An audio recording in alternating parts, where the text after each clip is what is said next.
Hello guys.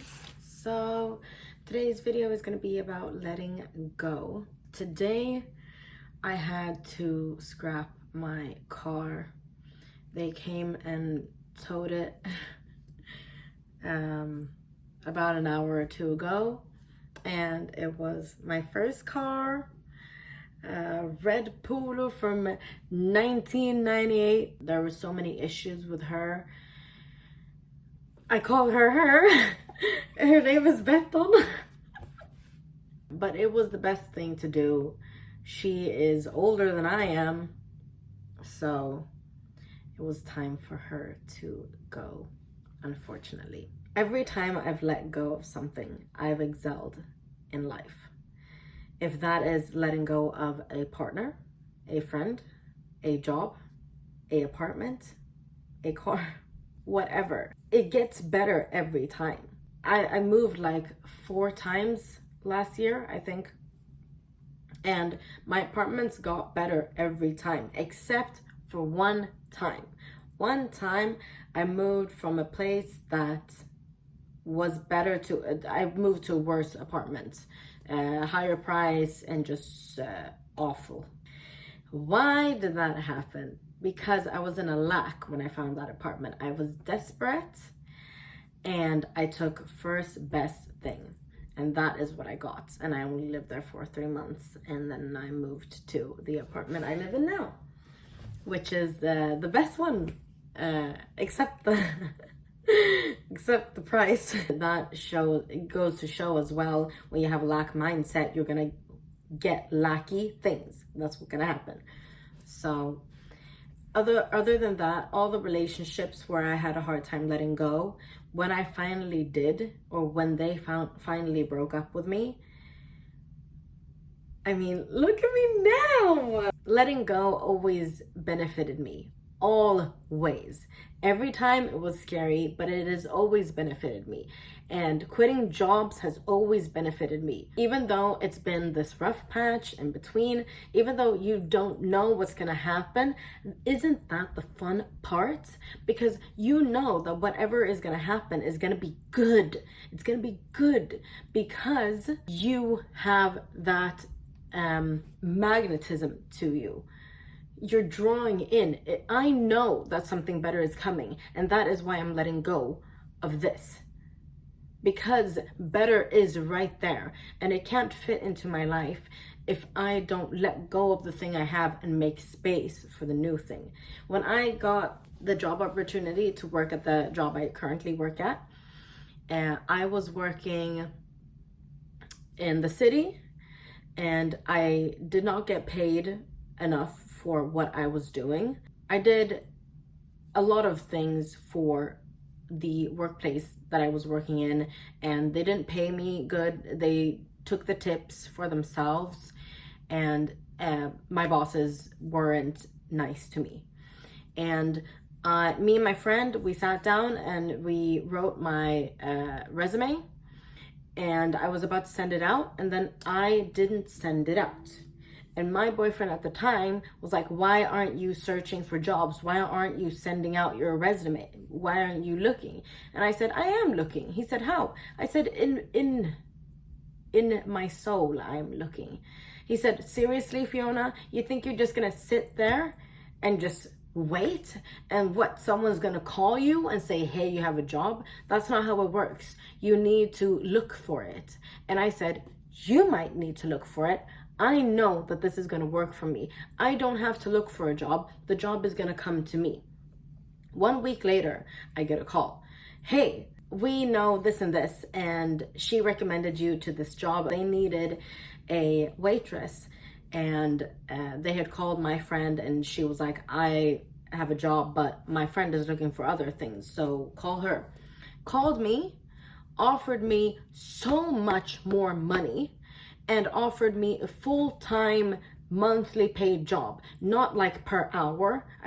I get the same amount every month, and I get to work alone, so I get to decide everything myself. The only person I have to be responsible for is myself. Higher paycheck, everything. What did I do to get it? I believed. and I trusted that this is gonna happen. And that is what I'm doing now. I am believing, I'm trusting in the universe, and every damn time it has helped me. When I was thrown out of my apartment, not because I did anything wrong, but because the contract was ending, and we had agreed upon trying to make a new contract, but the government said no. So like 3 weeks before the contract was up, the government told us, no, you can't re-up the contract. It has to be done. She has to move out of the apartment. Looking for apartments, and yes, I could be desperate and I could find whatever apartment, but they were not up to my standard. So I was like, no. And then people were like, you're gonna be homeless. You have nowhere to go and you're moving in 2 weeks. And I said, yeah, it is gonna solve itself. I promise you, it is gonna solve itself. And 2 weeks before the moving date, my friend was working in the bar. I was sitting by the bar, and my acquaintance was like, oh, it's so hard because I'm moving to Spain in 2 weeks and I still haven't found someone to rent my apartment. And I said, what? I'm moving out in 2 weeks and I don't have an apartment. And she said, are you fucking joking? So I got to move into that apartment. So every time I just held my breath and waited and believed and trusted, it fucking works. It works. You're gonna get so much further in life if you trust and believe and let go. It's okay. Let it go. Because I loved my first apartment. I really did. But it was a shitty ass apartment in a shady area. It was. And I'm better here. I feel better here. And actually, to be completely honest with you, I think it's time to let this one go as well. In a minute. I'm waiting. I'm believing and trusting it's gonna happen. The thing about letting go, it's a heavy bag that you are carrying. A backpack. It's heavy, right? The bag has made you stronger. It has made you stronger. You've gained muscles in your back for carrying this all along. So yes, it has helped you. It didn't just drag you down, but it has been making life harder for you. And you have gained all the muscle you can gain from this backpack and from carrying it this way. It's over. It has served its purpose. It is no longer serving you. And let go. I know that this has made you stronger. I know that this is a part of you now. I know that you are used to carrying this bag. And I know that releasing it is going to be a change for you. But you're going to feel so much lighter. And if it's training you want to do, there are more things to carry than the same bag that you've been carrying for so long. You need to let it go. It's okay. It has served its purpose. And it was probably wonderful for a while. But you know that it is time to let it go because it's no longer serving you. Now it's a burden. And what are you fearing? Feeling lighter? Ways to let go, or with letting go. If we're talking about relationships, always speak in I's. I feel like we're not in the same place anymore. I need more. I don't feel appreciated. I need space. These are my values. That's not an I, but you get it. I love you, and I really care for you, but I feel like it is time for me to move on. I feel like I need a new connection in my life. I feel like I am not appreciated in this relationship. I don't love you anymore. Or I feel like I'm hanging on for the wrong reasons. I feel like I am still in this relationship for the wrong reasons. I feel, not, you don't do this to me. You don't treat me this way. You didn't do this. You cheated on me. Instead of saying you cheated on me, say I value someone who is loyal to me. And I don't feel like I can get that in this relationship. So I need to go. Always use I's or my's or me's. Speak from your own perspective because they can't argue with that. While you have set your I's, I don't feel appreciated, but I do appreciate you. I'm not saying that you don't appreciate me. I'm saying that I don't feel appreciated. They can't argue with that, because that is usually what loops you in again when you're saying, you don't appreciate me enough. Yes, I do, or I will try more. You already know I don't feel appreciated. Doesn't matter what you do. I have already decided that I don't feel appreciated. And I've tried this and this, and I don't feel it. I still don't feel it. It's over. When you pass that point, it's no going back. So use eyes, because they can't drag you back into the relationship with that.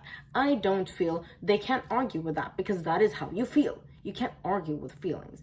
Also, it gives you a perspective of putting yourself in the centrum and realizing this is why I'm breaking up. Not, oh, I can't do it. So, because you don't want to break up because he did something. You want to break up because you feel it. You get what I mean?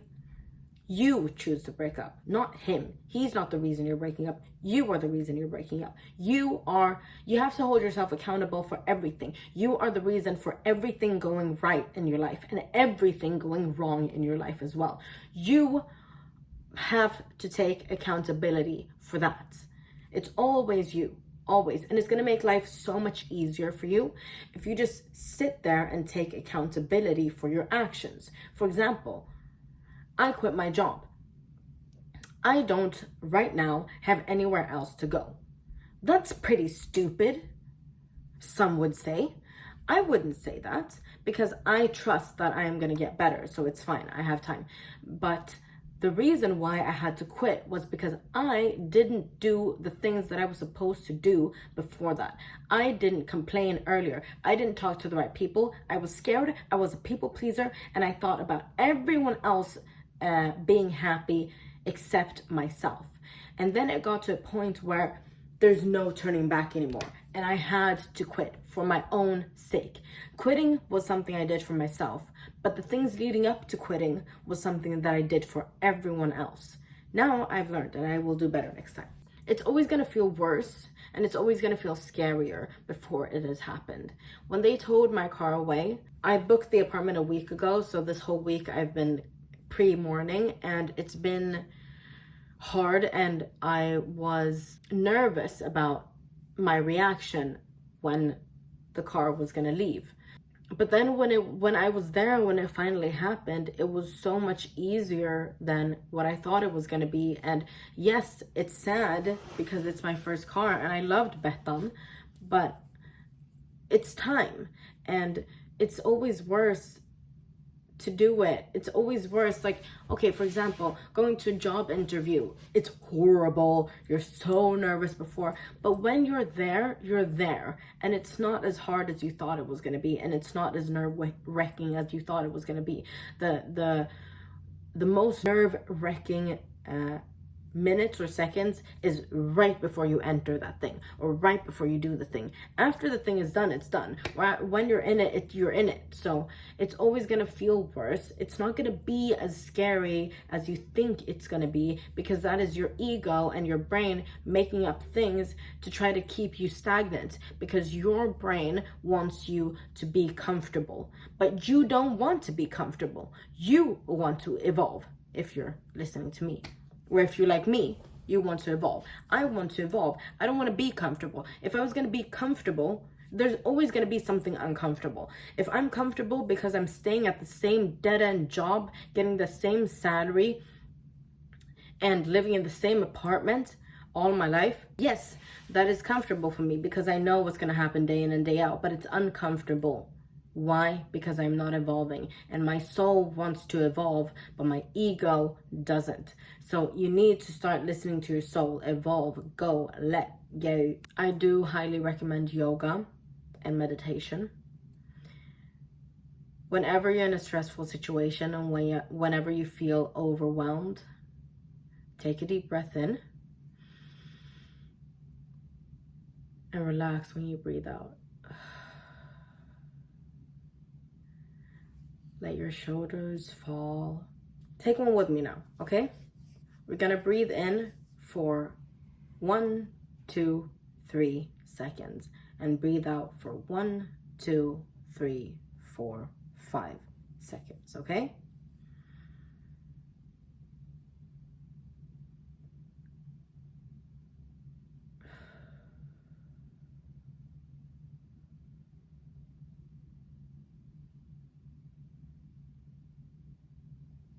And there we go. You're calmer. Your brain is braining. Make your decision after you've taken a deep breath in and out, and do that a bunch of times. If it doesn't work the first time, do those breath intervals, take and relax on the breath out, okay? Your head is going to become much clearer, I promise you. Do that before any stressful event. Do that before, you can do that before an interview, but you can also do that before a hard conversation to have with someone where you're planning on letting them go. Also, I recommend you to do anything that makes it easier for you. Right? Me, I have a hard time having tough conversations. I think we all do, but even though I'm mentally prepared for it, when it comes to certain situations, I lose my words and I fumble and I don't know what to say, and I'm so overwhelmed that I forget what I'm supposed to be talking about. So what I do is I write down a script. It started with me writing down just points of what I had to say, but in certain situations, the points don't even help me, because if I have to elaborate, I'll forget it. So I write down a script. So when it comes to handling tough conversations, I have a seat with the person in question and I say, listen, these situations are very hard for me. I have written down everything I wanted to say when I was calm and in a safe environment, and I'm going to read them now. If you have questions or opinions about this, please take it when the text is done, because I might say things in the text that are going to answer your questions. So please bear with me. I'm going to read this from my phone, from my notes in my phone, and then we can have a conversation about this after. It refreshes me, so when they have the questions or whatever, when they would like to discuss the topic, then I have things written down, and it's like a recap for me so that I can remember why I came to the meeting or the place in the first place. So, or write a message and write everything you want to say and send it as a text or whatever. You do whatever is most comfortable for you, whatever is easier for you, do it. In the justice of you getting peace, then do everything you can to make that easier. If you feel like, but I have to have a face-to-face conversation because I feel like this person deserves that, or that I deserve a face-to-face conversation. Okay, if that is your value, then do it, but have everything written down. And if it doesn't matter to you, write a text, it's okay. Or call and have it in your notes, you know? But do what makes it easier for you. And that has helped me a lot because I've just written it down. So that's my tip for you. If you fumble the words, if you're like me, if you lose the ability to speak, write everything down. Know that this is for you. This is the best thing to happen to you. If you are at a dead-end job and you know that it's time for you to quit, yes, it might be uncomfortable, but this is the best case scenario. The worst case scenario is that you're stuck there. The worst case scenario when you're with a partner who doesn't treat you right. The worst case scenario is that you stay. You get what I mean. And the best case is that you leave. It's okay. And worst case, you leave and then you realize, oh shit, I didn't want to leave him. I still love him. And then you contact him again and he's found another one. Okay, well then it wasn't for you then. Then it wasn't meant for you. Something else is meant for you. I have people who have left me or I have left them. And I always ended up much better. And I have had to let go of childhood friends, and it's been very hard for me, but it served me well. They served me well when we were friends, and when they stopped, I had to let them go. And I am doing so much better now than I was at the time. You're going to feel so much better. You're going to feel so much lighter. This is all for you. You're going to do amazing. And also, it's okay to feel sad and it's okay to mourn about anything. some people might find it ridiculous that I'm so sad about my car being towed and having to be scrapped. Yeah, they might find it ridiculous, but it's a loss for me, and I get to mourn and I get to be sad about it. And no one can take that away from you. And if someone says, for example, when I had friends in that were in toxic relationships, or when I was in a toxic relationship, when we broke up, it felt like you couldn't be sad about it because your friends were always like, oh, why are you gonna be sad about him? He treated you like shit. Don't be sad about him. Don't think about him. Don't because you lost something. It was a mourn, and even though you told all your friends all the ways he treated you like shit, and probably you told them more the times that he treated you like shit than the times that he treated you well, they're gonna be like, who is this person? Fuck him. And yeah, okay, but you did do it and you did break up, so fuck them for not letting you mourn. If you are sad about it, then be sad about it. Whatever it is, you get to feel sad and you get to mourn, and that is okay. Not forever. Don't let it become you. Don't let it take over your life. But you're okay. You're allowed to be sad. And if people don't understand that, then leave them alone for a while. That's another part then that you need to let go of. If you let go of him and then you realize that then it's time to let go of them as well. Last thing is, I believe in you. You got this. You're doing amazing. You are a fantastic human being. You deserve all the love and all the care and all the achievements that you could ever imagine.